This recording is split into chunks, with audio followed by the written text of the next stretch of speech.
Ay, gawa da nga tang chalaki ko. Wow!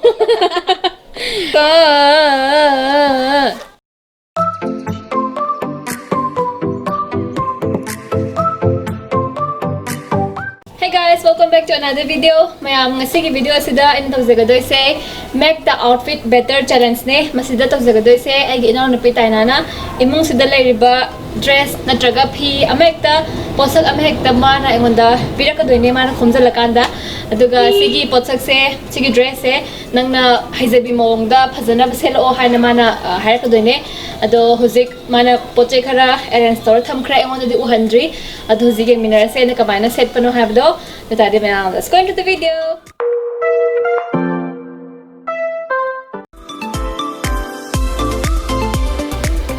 Emily salang mo ko. Yung sali. Yarbo. Yare. Kaya tayo na si Tia. Si Pangong gipulit ni. Oh my god. Oh my god. Size. Hanggang di. Sino na ito ba? Hare, dudi. Nahaglabiram ko. Minute kaya manong dano? Ahum. Minute ahum? Minute ahum yung manong dano. Kende ate ko. Hoy ne. Minute ahum yung manong dano zik. Lagi. Lôi dribble. Lôi dore. Di mo tu. Fazer. Uống đào cái đấy, bắt đầu. Lôi dore. Làm thằng ở đây đi. Trace ni kaya na. Ilay siga. Nghe mày cô. Yarbo. Yare. 5, 4, 3, 2, 1. Jang jang. Tarzan on Brown. Ngoan thì kita hidup bersama. Sarap ba? Fazer. Teman siya at yan hidup. Blue and blues. Mina Xavier kani bema. Ish, aduh color deh. Kung obsession din ka.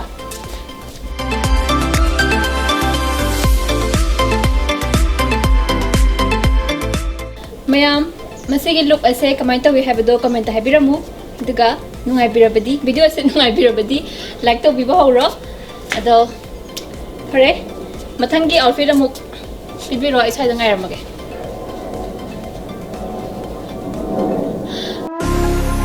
Let me take you for a ride, dancing with the lights, our hearts beating like a drum tonight.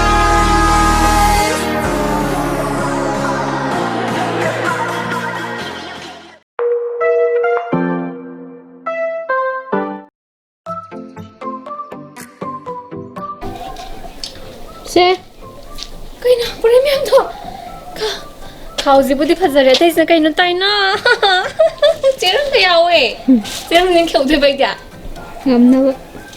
Nang sina nang school gira ba ribbon. Nang sina kaya. Na mai phia. Ru chau de sina ai ho na dur ba. So kuy tabi siya lo. Kamai sa sige, ada. Ting ting.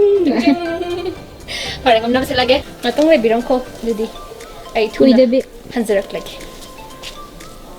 Lôi dribble chơi mình yếm tang ngay đi. Oi dore. Ado kaino samhab yam tang use to ba bra. Yani. Yam na di yadi. Ama kitang. 5, 4, 3, 2, 1.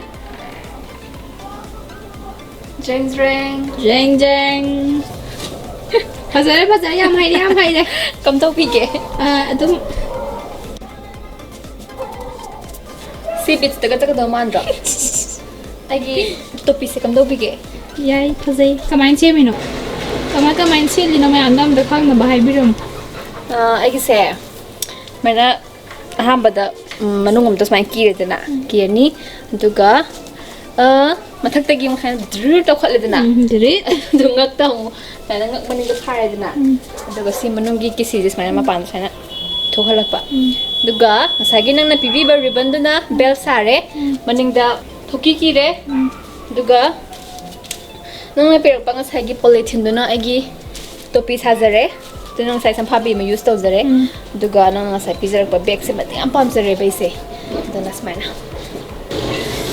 ꯑꯩ ꯒꯋꯥꯗ ꯉꯥꯛꯇꯪ ꯆꯠꯂꯨꯈꯤꯒꯦꯀꯣ ꯌꯥꯕ꯭ꯔꯣ ꯒꯋꯥꯗꯔꯣ ꯒꯥꯎꯗꯔꯣ ꯅꯠꯇꯦ ꯑꯩ ꯒꯋꯥꯗ ꯉꯥꯛꯇꯪ ꯆꯠꯂꯨꯈꯤꯒꯦ ꯑꯣ ꯑꯁꯥꯏꯗ ꯂꯩꯔꯦ ꯒꯋꯥ ꯃꯣꯏ ꯒꯋꯥꯁꯦ ꯌꯦꯟꯗꯦꯝꯒ ꯌꯥꯝ ꯍꯧꯋꯦ ꯃꯅꯥꯒꯁꯦ ꯈꯔ ꯈꯔ ꯄꯠꯂꯤ ꯃꯁꯥꯏ ꯑꯃ ꯁꯦꯟꯅꯕꯤꯗ꯭ꯔ ꯃꯥꯜꯂꯦ ꯋꯥꯎ ꯑꯁ ꯐꯖꯩ ꯐꯖꯩ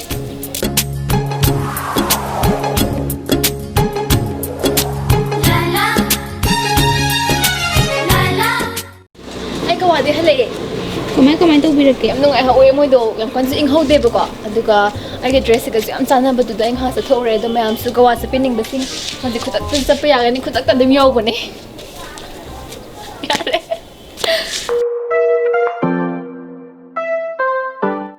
ꯃꯊꯪꯁꯤꯗꯤ ꯁꯤ ꯍꯜꯂꯛꯁꯦ ꯃꯌꯥꯝ ꯇꯤꯡ ꯇꯤꯡ ꯇꯤꯡ ꯇꯤꯡ ꯇꯤꯡ ꯇꯤꯡ ꯁꯦ ꯃꯊꯪꯗꯤ ꯄꯥꯕꯨꯡꯒꯤ ꯋꯦꯁꯀꯣꯠ ꯑꯃꯅꯦ ꯑꯗꯨꯒ ꯑꯩꯒꯤ ꯐꯅꯦꯛ ꯑꯃꯅꯦ ꯑꯗꯨꯒ ꯑꯩꯈꯣꯏ ꯄꯂꯦꯝꯒꯤ ꯕꯦꯒ ꯑꯃꯒ ꯁꯦ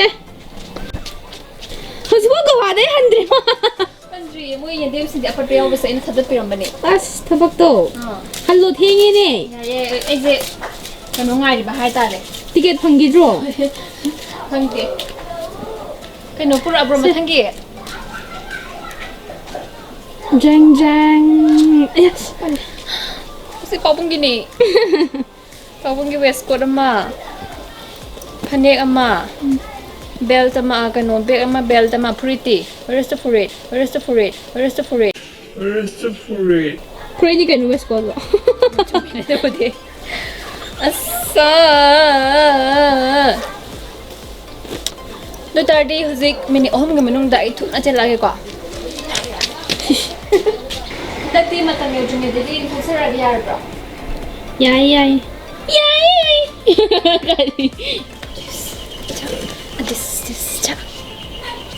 ꯀꯃꯥꯏꯅ ꯇꯧꯒꯦ ꯀꯃꯥꯏꯅ ꯇꯧꯒꯦ ꯀꯃꯥꯏꯅ ꯇꯧꯒꯦ ꯍꯥꯏꯕ ꯈꯨꯍꯥꯏꯗꯣ ꯑꯗꯨꯝ ꯍꯥꯏꯔꯛꯀꯅꯤ ꯇꯧꯒꯦ ꯈꯪꯗ꯭ꯔꯗꯤ ꯀꯃꯥꯏꯅ ꯍꯪꯗꯣꯏꯅꯣ ꯅꯪꯅ ꯄꯤꯔꯛꯄ ꯐꯖꯕ꯭ꯔꯣ ꯀꯥꯏꯅ ꯍꯥꯏꯗꯦ ꯐꯖꯔꯕ꯭ꯔꯣ? ꯀꯃꯥꯏꯅ ꯇꯧꯒꯦ ꯐꯖꯔꯕ꯭ꯔꯣ ꯁꯤ ꯐꯖꯔꯤ. ꯑꯁꯦꯡꯕ ꯑꯗꯨꯝ ꯁꯦꯠ ꯑꯗꯧ ꯃꯥꯜꯂꯦꯅ ꯇꯟꯗ꯭ꯔꯒꯗꯤ ꯍꯦꯡꯒꯩꯗꯤ ꯒꯋꯥꯗ ꯑꯗꯨꯝ ꯆꯠꯇꯣꯏꯔꯣ ꯅꯠꯇꯦ ꯍꯟꯗꯛꯇꯤ ꯀꯥꯏ ꯆꯠꯁꯤꯒꯦ ꯍꯥꯏꯕꯗ ꯃꯤꯒꯤ ꯍꯩꯖꯤꯡꯄꯣꯠꯀꯨꯝꯕ ꯂꯩꯖꯥꯔꯥ ꯍꯌꯦꯡ ꯍꯩꯖꯤꯡꯄꯣꯠ ꯆꯠꯄꯗ ꯋꯥ ꯌꯥꯅꯤꯁꯦ ꯇꯟꯗ꯭ꯔꯒꯗꯤ ꯑꯥꯗ ꯍꯩꯖꯤꯡꯄꯣꯠ ꯈꯔ ꯊꯣꯛꯑꯦ ꯂꯥꯛꯑꯣ ꯆꯠꯁꯤ ꯂꯥꯛꯑꯣ ꯍꯩꯖꯤꯡꯄꯣꯠꯁꯤꯗꯤ ꯌꯦꯟꯗꯦꯝ ꯉꯥꯛꯇ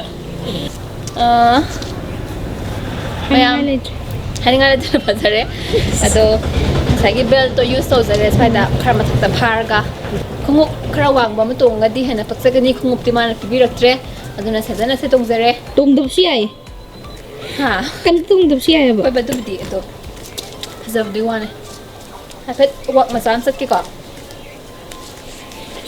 ꯍꯪꯗ꯭ꯔꯁꯨ ꯑꯗꯨꯝ ꯆꯠ ꯌꯥꯔꯦ ꯍꯥꯏꯗ꯭ꯔꯁꯨ ꯑꯗꯨꯝ ꯆꯠ ꯌꯥꯔꯦ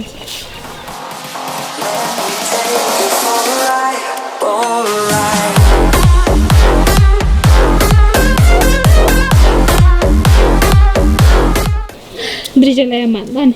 Kaya ꯌꯥꯔꯦꯁꯦ ꯂꯣꯏꯔꯕꯣ ꯀꯌꯥ ꯋꯥꯠꯂꯤꯒꯦ ꯗ꯭ꯔꯦꯁ ꯑꯃ ꯑꯣꯀꯦ ꯍꯧꯖꯤꯛꯀꯤ ꯗ꯭ꯔꯦꯁ ꯑꯃꯇ ꯉꯥꯏꯔꯦ ꯐꯥꯏꯅꯦꯜ ꯗ꯭ꯔꯦꯁ ꯑꯗꯨ ꯄꯨꯕꯤꯔꯛꯑꯣ ꯑꯗꯨꯒ ꯑꯩ ꯉꯥꯏꯍꯥꯛ ꯉꯥꯏꯖꯔꯝꯃꯒꯦ ꯁ꯭ꯋꯥꯏꯗ ꯍꯩꯖꯤꯡꯄꯣꯠꯇ ꯑꯆꯥꯄꯣꯠ ꯌꯦꯜꯂꯛꯄ ꯉꯥꯏꯍꯥꯛ ꯉꯥꯏ ꯉꯥꯏꯒꯦ ꯃꯊꯪꯒꯤ ꯑꯥꯎꯠꯐꯤꯠ ꯄꯨꯕꯤꯔꯛꯑꯣ ꯍꯟꯗꯛꯇꯤ ꯁꯔꯄ꯭ꯔꯥꯏꯖ ꯀꯔꯤꯅꯣ ꯀꯔꯤ ꯁꯦꯠꯂꯝꯗꯣꯏꯖꯥꯠꯅꯣ ꯃꯣꯔꯥꯒ ꯁꯦꯠꯂꯝꯗꯣꯏꯖꯥꯠꯔꯣ ꯃꯁꯥ ꯂꯧꯖꯔꯛꯑꯣ ꯀꯥꯏ ꯂꯩꯍꯧꯒꯦ ꯃꯥꯡꯒꯣꯟꯗ 오케이. 싫어. This. Ses. Kay na siya. Tinangi bag to na tra. Tinangi bag ni. Lagi. Na igi scarf ni. What is this? Sa kari. Hanto ko man.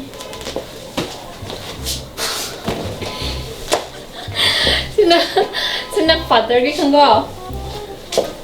Sige post puta do mali na. Sela ke ko. Loidre baro. Oi dore. Wareda. Why is it in here? Ngai bada wareda. Ready da lai rabo yeng na bai da ma. Ahoy, ahoy. Ngor ga di ta kinu ko. Imay. Ulage. Yani isi as ko nga nag-uhali matiyang. Strength. Wow! Kan pasal na ba ay si hang yu wire ni pa mo pa pung ka. Silo naman taro. Pasal bra. Kasi, tama hindi mo sila kung ako sa bro. Chadi. Chada bro! Chadi tu. Bell gis sige bell pa pum da. Si hook sina bell pa pum sa ko lin ha. Ano? Yung hang gay sel ni sing gauze. Inung di jo kimia wa. Aw drama. Kasarin to si. Tai eso. Yari ka. Jadi ngasige challenge sa ay pastor bro. Pastor bro. Pastor bro, pastor bro. Pastor na tra. Oh bro pas. Jadi kung Pastor bro. Hoy, hoy, tawre. Gan po na kuman mal. Kas ngelo. Mayam ngasige challenge sa dolo sanjarage ai gi site gi di ai pastor re hana khale mayam na di kai khat bi ga du comment haibra mo karamba outfit na khoi digi jeng bada ai ga chana bage have du su haibira mo video sinu haibra ga di like to bira mo ai channel subscribe to video sing subscribe to bira mo subscribe to bukanda bell button du sun bira mo aduga nahan gi give away gi lottery to bodo Thursday nimit to jaga do bone Thursday di hayeng warangani ado mayam so de na ma ki yeng bio winner ka nanu have du khang bio kapone wangangi do ado mayam video se loy following bigida mag thank you very much mathangi video thenar se na bye bye take care